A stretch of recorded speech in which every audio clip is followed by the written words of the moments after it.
ಎಲ್ಲ ಗೃಹಲಕ್ಷ್ಮಿ ಹಣ ಪಡೆಯುತ್ತಿರುವ ಮಹಿಳೆಯರಿಗೆ ಇದೇ ಆಗಸ್ಟ್ 31ರೊಳಗಾಗಿ ಈ ಕೆಲಸವನ್ನ ನೀವು ಕಡ್ಡಾಯವಾಗಿ ಮಾಡಲೇಬೇಕು. ಇಲ್ಲಾಂದ್ರೆ ಇನ್ ಮುಂದೆ ನಿಮ್ಗೆ ಬರ್ತಾ ಇರೋ ಗೃಹಲಕ್ಷ್ಮಿ ಹಣ ಬರುವುದಿಲ್ಲ.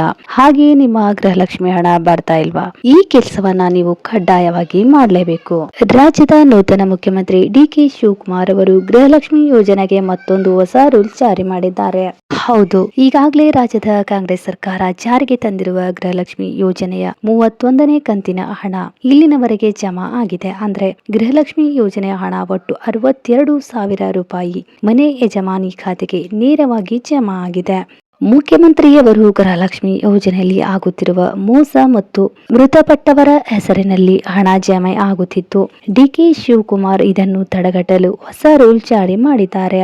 ಈಗಾಗಲೇ ಪ್ರತಿ ತಿಂಗಳು ಹಣ ಪಡೆದುಕೊಳ್ಳುತ್ತಿರುವ ಎಲ್ಲಾ ಗೃಹಲಕ್ಷ್ಮಿಯರಿಗೆ ಈ ಕೆಲಸ ಮಾಡುವುದು ಕಡ್ಡಾಯವಾಗಿದೆ. ರಾಜ್ಯದಲ್ಲಿ ಪಂಚ ಗ್ಯಾರಂಟಿ ಯೋಜನೆಗಳ ಅತ್ಯಂತ ಜನಪ್ರಿಯ ಯೋಜನೆಯಾದ ಗೃಹಲಕ್ಷ್ಮಿ ಯೋಜನೆಯ ದುರ್ಬಳಕೆ ತಡೆಯಲು ಸರ್ಕಾರವು ಹೊಸ ನಿಯಮಗಳನ್ನು ಜಾರಿಗೊಳಿಸುತ್ತಿದೆ. ಈಗ ಮತ್ತೊಂದು ಹೊಸ ರೂಲ್ಸ್ ಕಡ್ಡಾಯವಾಗಿದೆ. ಒಂದು ವೇಳೆ ಈ ಕೆಲಸ ಮಾಡಿಕೊಳ್ಳದಿದ್ದರೆ ನಿಮ್ಮ ಗೃಹಲಕ್ಷ್ಮಿ ಹಣ ಬಂದ್ ಆಗುತ್ತೆ. ಹಾಗಾದ್ರೆ ಗೃಹಲಕ್ಷ್ಮಿ ಹಣ ಯಾಕೆ ಬಂದ್ ಆಗತ್ತೆ? ಗೃಹಲಕ್ಷ್ಮಿ ಫಲಾನುಭವಿಗಳು ಮಾಡುವ ಕಡ್ಡಾಯ ಕೆಲಸ ಆದ್ರೂ ಏನು? 32ನೇ ಕಂತು ಯಾವಾಗ ಬರುತ್ತೆ ಎಂಬ ಸಂಪೂರ್ಣ ಮಾಹಿತಿಯನ್ನ ನಾನು ನಿಮ್ಗೆ ಈ ವಿಡಿಯೋದಲ್ಲಿ ನೀಡ್ತೇನೆ. ಅದಕ್ಕಿಂತ ಮುಂಚೆ ನೀವೇನು ನಮ್ಮ ಚಾನಲ್ಗೆ ಸಬ್ಸ್ಕ್ರೈಬ್ ಆಗಿಲ್ಲ ಅಂದ್ರೆ ದಯವಿಟ್ಟು ಸಬ್ಸ್ಕ್ರೈಬ್ ಮಾಡ್ಕೊಳ್ಳಿ. ಪಕ್ಕದಲ್ಲಿರೋ ಬೆಲ್ ಐಕಾನ್ ಪ್ರೆಸ್ ಮಾಡಿ. ಇದರಿಂದ ನಾನ್ ಮಾಡೋ ಪ್ರತಿಯೊಂದು ಹೊಸ ವಿಡಿಯೋಗಳು ಮೊದಲನೇದಾಗಿ ನಿಮ್ಗೆ ಬಂದು ತಲುಪುತ್ತೆ. ವಿಡಿಯೋ ಸ್ಕಿಪ್ ಮಾಡದೆ ಪೂರ್ತಿಯಾಗಿ ನೋಡಿ. ಹಾಗೆ ವಿಡಿಯೋ ಇಷ್ಟ ಆದ್ರೆ ಒಂದು ಲೈಕ್ ಮಾಡಿ. ಕರ್ನಾಟಕದ ಕಾಂಗ್ರೆಸ್ ಸರ್ಕಾರದ ಮಹತ್ವಾಕಾಂಕ್ಷಿ ಯೋಜನೆಯಲ್ಲಿ ಒಂದಾದ ಮನೆ ಯಜಮಾನಿಗೆ ಪ್ರತಿ ತಿಂಗಳು 2,000 ರೂಪಾಯಿ ನೀಡುವ ಗೃಹಲಕ್ಷ್ಮಿ ಹಣ ಅನರ್ಹರ ಪಾಲಾಗುತ್ತಿದೆ. ಇದಕ್ಕೆ ಕಡಿವಾಣ ಹಾಕಲು ರಾಜ್ಯ ಸರ್ಕಾರ ಮುಂದಾಗಿತ್ತು. ಅರ್ಹ ಫಲಾನುಭವಿಗಳಿಗೆ ಈ ಗೃಹಲಕ್ಷ್ಮಿ ಯೋಜನೆಯ ಪ್ರಯೋಜನ ಸಿಗುವಂತಾಗಬೇಕು ಎಂಬ ಉದ್ದೇಶದಿಂದ ಸಿಎಂ ಅವರು ಕರ್ನಾಟಕದ ಸರ್ಕಾರದ ಗೃಹಲಕ್ಷ್ಮಿ ಯೋಜನೆಗಳ ಪಟ್ಟಿಯನ್ನ ಪರಿಷ್ಕರಣೆ ಮಾಡಲು ತೀರ್ಮಾನಿಸಿದೆ. ಈ ಸಂಬಂಧ ಸಚಿವ ಸಂಪುಟದಲ್ಲಿ ಮಹತ್ವದ ತೀರ್ಮಾನ ಕೈಗೊಳ್ಳಲಾಗಿದೆ. ಗೃಹಲಕ್ಷ್ಮಿ ಯೋಜನೆಗೆ ಹೊಸ ನಿಯಮವೇನು ಅಂದರೆ, ಗೃಹಲಕ್ಷ್ಮಿ ಯೋಜನೆಯ ಹಣ ದುರ್ಬಳಕೆ ತಡೆಯಲು ಮುಂದಾಗಿರುವ ಸರ್ಕಾರ ಇಂದಿನ ಈ ಯೋಜನೆ ಅಡಿಯಲ್ಲಿ ಪ್ರತಿ ತಿಂಗಳು 2,000 ರೂಪಾಯಿ ಹಣ ಪಡೆಯುವುದನ್ನ ಮುಂದುವರಿಸಲು ಬಯೋಮೆಟ್ರಿಕ್ ಅನ್ನು ಕಡ್ಡಾಯಗೊಳಿಸಿದೆ. ಅದು ಸಹ ಒನ್ ಟೈಮ್ ಬಯೋಮೆಟ್ರಿಕ್ ವ್ಯವಸ್ಥೆಯನ್ನ ಜಾರಿಗೆ ತರಲು ಸರ್ಕಾರ ನಿರ್ಧರಿಸಿದೆ. ಗೃಹಲಕ್ಷ್ಮಿ ಯೋಜನೆಯ ಈ ನಿಯಮಗಳಲ್ಲಿ ಬದಲಾವಣೆ. ಗೃಹಲಕ್ಷ್ಮಿ ಯೋಜನೆಯ ಫಲಾನುಭವಿಗಳು ಸ್ವಂತ ಫೋನ್ ನಂಬರ್ ಹೊಂದಿರಬೇಕು. ಪತಿ ಅಥವಾ ಮಕ್ಕಳ ಫೋನ್ ನಂಬರ್ ಬದಲಿಗೆ ತಮ್ಮದೇ ಆದ ಫೋನ್ ನಂಬರ್ ಹೊಂದಿರಬೇಕು ಎಂಬ ನಿಯಮ ಜಾರಿ ಮಾಡಲಾಗುತ್ತಿದೆ. ಇದಲ್ಲದೆ ಗೃಹಲಕ್ಷ್ಮಿ ಯೋಜನೆಯಡಿ 2,000 ರೂಪಾಯಿ ಪಡೆಯಲು ಫಲಾನುಭವಿಗಳು ತಮ್ಮದೇ ಆದ ಬ್ಯಾಂಕ್ ಖಾತೆ ಹೊಂದಿರಬೇಕು. ಇದಕ್ಕಾಗಿ ಪತಿ ಅಥವಾ ಮಕ್ಕಳ ಬ್ಯಾಂಕ್ ಖಾತೆ ನಡೆಯುವುದಿಲ್ಲ.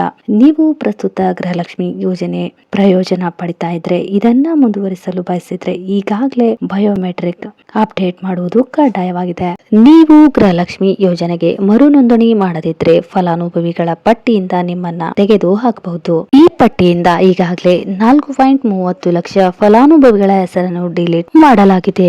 ಗೃಹಲಕ್ಷ್ಮಿ ಯೋಜನೆಯಲ್ಲಿ ಯಾವ ಹೆಸರು ಡಿಲೀಟ್ ಮಾಡಲಾಗಿದೆ ಎಂದು ಕೇಳಿದ್ರೆ, ಈ ಯೋಜನೆಯಲ್ಲಿ ಮೃತಪಟ್ಟವರ ಹೆಸರಿನಲ್ಲಿ ಅವರ ಕುಟುಂಬದವರು ಹಣ ಪಡೆಯುತ್ತಿರುವುದು ಬೆಳಕಿಗೆ ಬಂದಿದ್ದು, ಅಂತಹ ಫಲಾನುಭವಿಗಳ ಹೆಸರನ್ನ ಯೋಜನೆಯಿಂದ ಕೈಬಿಡಲಾಗಿದೆ. ಇದಲ್ಲದೆ ತೆರಿಗೆ ಪಾವತಿದಾರರಾಗಿದ್ದು ಯೋಜನೆಯ ಪ್ರಯೋಜನ ಪಡೆಯುತ್ತಿರುವವರ ಹೆಸರನ್ನ ಸಹ ಡಿಲೀಟ್ ಮಾಡಲಾಗಿದೆ.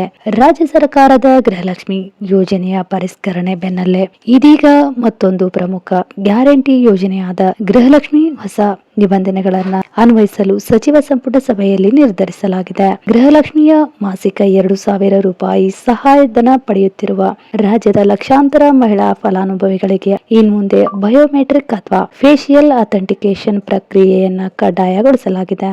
ಈ ತಾಂತ್ರಿಕ ದೃಢೀಕರಣ ಮತ್ತು ಪರಿಶೀಲನಾ ಪ್ರಕ್ರಿಯೆಯನ್ನ ಯಶಸ್ವಿಯಾಗಿ ಅನುಷ್ಠಾನಗೊಳಿಸಲು ಬರೋಬ್ಬರಿ 20 ಕೋಟಿ ವೆಚ್ಚ ಮಾಡಲು ಸಂಪುಟ ಸಭೆಯ ಅನುಮೋದನೆ ನೀಡಿದೆ. ಈ ವ್ಯವಸ್ಥೆಯಿಂದಾಗಿ ನಕಲಿ ಫಲಾನುಭವಿಗಳಿಗೆ ಹೊಡೆತ ಬೀಳಲಿದೆ ಎಂದು ಸರ್ಕಾರ ಆದೇಶಿಸಿದೆ. ಸಚಿವ ಸಂಪುಟ ಸಭೆಯ ನಂತರ ಸುದ್ದಿಗೋಷ್ಠಿಯಲ್ಲಿ ಈ ಕುರಿತು ಮಾತನಾಡಿದ ಮುಖ್ಯಮಂತ್ರಿಯವರು ಈ ಹೊಸ ನಿರ್ಧಾರ ಹಿಂದಿನ ಉದ್ದೇಶ ಸ್ಪಷ್ಟಪಡಿಸಿದರು.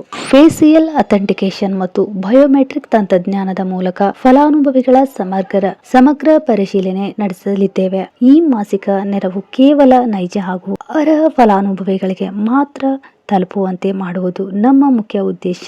ಇದಕ್ಕಾಗಿಯೇ ಸರ್ಕಾರ 20 ಕೋಟಿ ರೂಪಾಯಿ ಅನುದಾನ ಮೀಸಲಿಟ್ಟಿದೆ ಎಂದು ತಿಳಿಸಿದರು. ಮತ್ತು ಯೋಜನೆಯಡಿ ನೋಂದಾಯಿಸಿಕೊಂಡಿರುವ ಫಲಾನುಭವಿಗಳ ಬಯೋಮೆಟ್ರಿಕ್ ಬ್ಯಾಂಕ್ ಖಾತೆ ಹಾಗೂ ಮೊಬೈಲ್ ಸಂಖ್ಯೆಗಳು ನಿಖರವಾಗಿರಬೇಕು. ಯಾರದೂ ದೂರವಾಣಿ ಸಂಖ್ಯೆ ಅಥವಾ ಬೇರೆಯವರ ಬ್ಯಾಂಕ್ ಖಾತೆ ವಿವರಗಳನ್ನ ನೀಡಿ ಹಣ ಪಡೆಯಲು ಅವಕಾಶವಿಲ್ಲ. ಗಂಡ ಅಥವಾ ಮಕ್ಕಳ ಖಾತೆ ಅಥವಾ ಮೊಬೈಲ್ ನಂಬರ್ ಅನ್ನ ನೀಡಿದ್ರೂ ಸಹ ಅವುಗಳನ್ನ ಪರಿಗಣಿಸಲಾಗುವುದಿಲ್ಲ. ನೇರವಾಗಿ ಮಹಿಳಾ ಯಜಮಾನಿಗೆ ಖಾತೆಗೆ ಮಾತ್ರ ಹಣವನ್ನ ಜಮೆ ಮಾಡಲಾಗುವುದು ಎಂದು ಸೂಚನೆ ನೀಡಿದ್ರು. ನೋಡಿ, ಈ ರೀತಿಯಾಗಿ ನಿಯಮಗಳನ್ನ ಗೃಹಲಕ್ಷ್ಮಿ ಫಲಾನುಭವಿಗಳು ಪಾಲಿಸಿದರೆ ಮಾತ್ರ ನಿಮಗೆ ನೇರವಾಗಿ ನಿಮ್ಮ ಖಾತೆಗೆ ಹಣ ಬಂದು ಬೀಳತ್ತೆ. ಈ ವಿಡಿಯೋ ಏನಾದ್ರೂ ನಿಮ್ಗೆ ಇಷ್ಟ ಆದ್ರೆ ದಯವಿಟ್ಟು ಒಂದು ಲೈಕ್ ಮಾಡಿ. ಹಾಗೆ ಏನಾದ್ರೂ